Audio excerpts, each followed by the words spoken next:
সকাল বেলাতে ঘুম থেকে উঠে দেখি ধুম ধাড়াক্কা কানের গোড়ায় বাজাতে লাগিয়ে দিয়েছে। কি করব? তারপর সন্ধ্যাবেলায় আমি বেরিয়ে পড়েছি গণেশ মণ্ডপ দেখার জন্য। রাস্তায় এত প্রচণ্ড ভিড় দেখে আমার তো মাথা খারাপ। তাহলে কি আর করা যাবে, আমি সামনের দিকে এগিয়ে যাই আর গণেশ একটা মণ্ডপ দেখি, ওখানে গিয়ে একটা ফটো নিই। তারপর আবার বেরিয়ে পড়লাম, আবার আরেক জায়গায় রওনা দিই উদ্দেশ্যে আবার গণেশ মণ্ডপ দেখার জন্য।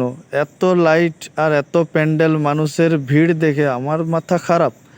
এদিকে এত বৃষ্টি হয়েছে, রাস্তা তো ভিজে গেছে, কি আর করা যাবে। সামনে একটা গণেশ মণ্ডপ দেখতে পেলাম, তাই ভাবলাম একটু এগিয়ে যাই। এত মানুষের ভিড়, কি করব। এদিকে ওই আবার সার্কাস দেখাচ্ছে, তাও ভাবলাম যে না, ভিতরটায় যাই, যে দেখি যে গণেশ মণ্ডপ কেমন হয়েছে। তাই এগিয়ে গেলাম। এগিয়ে যে আমি দেখি আমাকে ভিতরে তো প্রবেশ করতে দিল না। তাই ভাবলাম যে একটা তাহলে হালকা করে সেলফি নিই। তাই ভাবলাম যে এদিকে সামনের দিকে একটি হনুমান মন্দির রয়েছে, আমি এগিয়ে যেয়ে ভাবলাম যে আপনাদেরকে শেয়ার করি। আমাকে তো ভিতর ঢুকতেই দিল না, কি আর করব। তাই ভাবলাম যে একটু দূর থেকে ফোকাস নিই গণেশ হনুমান মন্দিরের ফটোটা।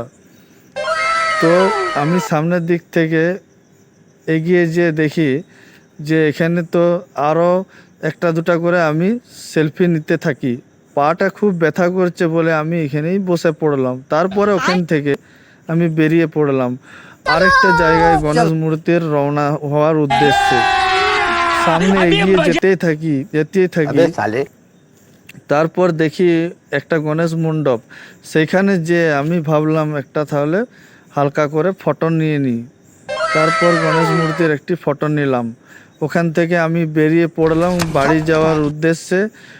তাই এরকম ভিডিও পেতে আরও লাইক করবেন,